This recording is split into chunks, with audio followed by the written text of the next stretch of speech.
Halo semuanya, saya Larasati Sirait. Kali ini saya akan membahas tentang respon internasional terhadap kemerdekaan Indonesia. Nah, bicara tentang kemerdekaan Indonesia, pasti 17 Agustus bukan merupakan hal yang asing ya. Nah, ini dia yang baru kita rayakan kemarin itu loh, yang tahun ke-75. Nah, tapi kawan-kawan, kemerdekaan Indonesia itu masih memerlukan pengakuan dari negara lain. Loh, tujuannya buat apa, Laras? Nah, biar kemerdekaan itu sah secara hukum atau secara de jure. Teman-teman pasti pada bingung nih ya, bedanya hukum adalah de jure. Gimana kalau temannya de facto itu? Nah, ini sekilas yang teman-teman bagi yang udah lupa. De facto itu misalkan pengakuan kita pada tanggal 17 Agustus 1945, kita masih berbentuk pernyataan dan belum tertulis atau belum sah secara hukum. Nah, itu de facto, sehingga kondisinya itu masih belum stabil gitu, kawan-kawan. Sedangkan kalau de jure itu pada tanggal 18 Agustus, ketika Undang-Undang Dasar kita telah disahkan, barulah itu dikatakan secara de jure. Artinya sudah dikomentasikan atau sudah diakui. Atau kalau teman-teman pada masih bingung nih ya, de facto itu tidak tertulis dan de jure itu tertulis. Nah, itu bedanya ya.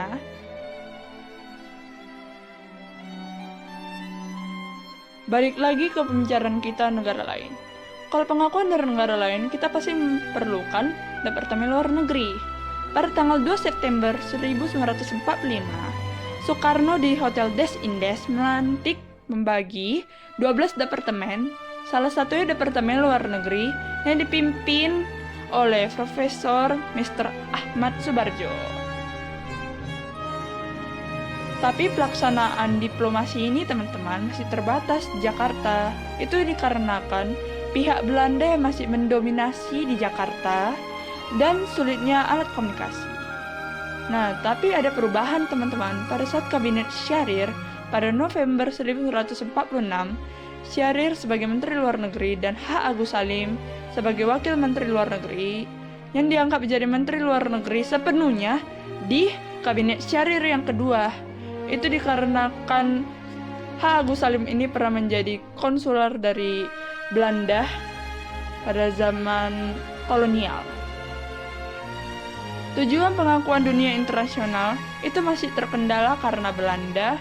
Pada saat perundingan Hoge-Valuwe, Belanda mengatakan bahwa Indonesia itu masih merupakan daerah jajahannya.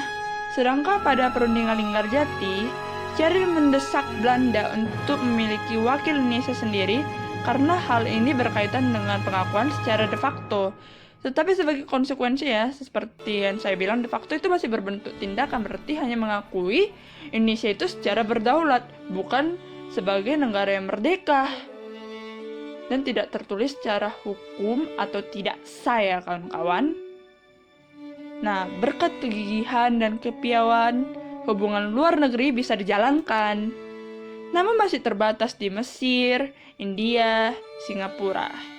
Dari sini mulai terbukalah jalur ekonomi ke Amerika Serikat dan akhirnya Indonesia bisa ke New York dan mengkontrak PBB. Lalu bagaimana pengakuan Mesir, India, dan Australia dalam kemerdekaan Indonesia? Mari kita simak. Pengakuan kemerdekaan oleh Mesir. Latar belakang kerjasamanya, menurut Indonesia, Mesir merupakan basis dari Liga Arab.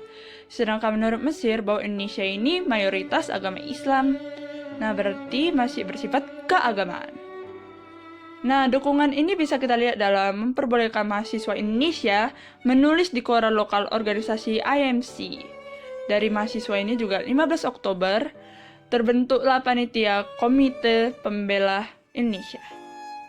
Nah, Menteri Suwandi dalam pertemuan Hoge-Valuwe di Belanda itu disambut hangat oleh solidaritas Muslim Mesir, dan yang kedua mendatangi Istana Faroki dan Kedutaan Arab Saudi yang menunjukkan bahwa Mesir dan Indonesia itu sudah semakin dekat, kawan-kawan. Nah, upaya diplomasinya, Dewan Komisaris Liga Arab memberikan anjuran agar Liga Arab mengakui kemerdekaan Indonesia. Tapi hal ini menuai protes dari Belanda karena tidak tepat secara yuridis karena masih memandang keagamaan. Lalu Abdul Munim atau konsul dari Mesir itu membawa berita bahwa Liga Arab mendukung Indonesia. Dan Indonesia membalas kunjungan Abdul tadi. Indonesia menuju ke Mesir.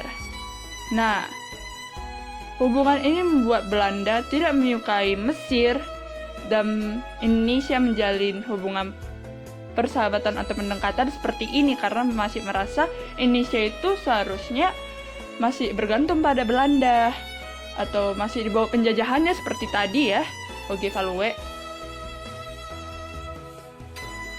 Pada tanggal 10 Juni 1947, Abdul Munim mendatangi Nokrasi Pasha yang merupakan Menteri Luar Negeri Mesir pada saat itu. Lalu di situ dia membawa dokumen tentang penandatanganan perdagangan dan persahabatan antara Indonesia dan Mesir. Hal ini menuai protes lagi nih dari Belanda karena merasa Indonesia ini berkhianat terhadap perjanjian Linggarjati. Tapi Mesir masih tetap bekerja sama dengan Indonesia karena merasa itu sebuah keharusan karena seperti latar belakang kita tadi bahwa Indonesia mayoritas agama Islam dan Mesir merasa Indonesia dan Mesir merupakan satu paham dan Mesir harus mendukung Indonesia. Nah, dari Mesir itu juga pengakuan de facto dan de jure dari negara Timur Tengah. Pengakuan kemerdekaan oleh India. Latar belakangnya dikarenakan Indonesia dengan India sudah menjalin hubungan perdagangan dari abad 10. Nah, pada April 1946, bencana kelaparan terjadi di India. Hal ini menyebabkan Indonesia mengirim 500.000 ton beras pada India. Dan sebagai balasannya, India mengirim pakaian, obat-obatan, dan alat pertanian yang susah dicari pada waktu itu. Dan India selalu berada di forum internasional menyangkut Indonesia dan Belanda. Nah, ada peran dari Muhammad Hatta nih. Muhammad Hatta pada saat itu datang ke India meyakinkan India agar Republik Indonesia dapat membuka perwakilannya di New Delhi. Lalu sebagai jawabannya, wakil konsul India membuka kantornya di Yogyakarta. Hal ini pastinya sangat menguntungkan bagi Indonesia karena India memberikan alat komunikasi dan memudahkan komunikasi Indonesia dengan luar negeri. Hal seperti inilah yang memicu faktor diplomasi di Indonesia pada saat itu. Konferensi New Delhi yang diadakan pada bulan Maret sampai April. Pada saat itu, Syahrir mengirim 30 delegasi Republik Indonesia yang diketuai oleh Dr. Abu Hanifah dan H. Agus Salim.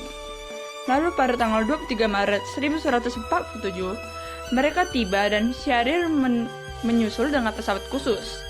Nah, penutupan dari konferensi ini, Sultan Syahrir membawakan pidato One Asia, One World dan melakukan pendekatan untuk mendapat dukungan. Pada tanggal 31 Juli 1947, India dan Australia mengajukan masalah Indonesia ke PBB. Lalu pada tanggal 1 Agustus 1947, PBB mengeluarkan resolusi Indo-Belanda untuk menyelesaikan konflik melalui arbitrase. Nah, arbitrase pasti pada bingung ya. Itu berarti pengurangan ketegangan konflik dan melibatkan pihak netral dalam konflik tersebut. Nah, tetapi Belanda tidak memungkiri itu.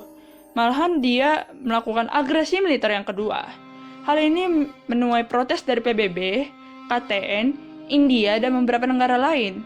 Lalu konferensi Asia di New Delhi pada tanggal 20-25 Januari 1949 yang dihadiri oleh sejumlah negara Asia, Afrika, dan Oseania menuntut gencatan senjata dan pengembalian ibu kota Indonesia ke Yogyakarta. Pengakuan kemerdekaan Republik Indonesia oleh Australia. Ada 5 latar belakangnya. Yang pertama, Indonesia dinilai oleh Australia sebagai benteng pertahanan terakhir sebelah utara oleh Australia. Yang kedua, ketidakpercayaan Australia pada Belanda yang gagal mempertahankan Indonesia dari Jepang. Yang ketiga, prinsip setiap negara berhak untuk memilih dan membentuk pemerintahan. Yang keempat, menolak kekerasan. Dan yang kelima, Australia bersimpati pada Indonesia ketika agresi militer pertama terjadi di Indonesia. Nah, seperti nomor 4 tadi ya, berarti Australia itu menolak kekerasan dan menginginkan bahwa Indonesia itu bisa bebas dari penjajahan. Belanda tidak menjalankan resolusi DKPBB dan melakukan agresi militer yang tadi ya. Nah, pada Desember 1948, Australia mulai mengecam aksi Belanda untuk segera menyerahkan kedaulatan kepada Indonesia. Nah, KTN, Komisi Tiga Negara yang berubah nama menjadi UNCI, United Nations Commission for Indonesia, yang terdiri dari Australia, Belgia, dan Amerika Serikat, yang dihadiri oleh perwakilan dari 3 negara ini masing-masing. Peran Australia. Akibat dari keaktifan Australia dalam PBB, menyebabkan terjadinya konferensi meja bundar. Nah, selain dari faktor itu, peran Australia terhadap permasalahan Indonesia Belanda sebenarnya diikuti oleh kepentingan politik dan ekonomi negaranya. Nah, jika kondisi Indonesia telah stabil dan mampu membangun perekonomiannya dengan baik, kemungkinan bahaya merah yang dikhawatirkan oleh Australia akan berkembang Indonesia sangat kecil. Kekhawatiran Australia tidak terlepas dari kondisi konstelasi politik dunia yang sedang terlibat dalam Perang Dingin. Sekian penjelasan saya. Terima kasih.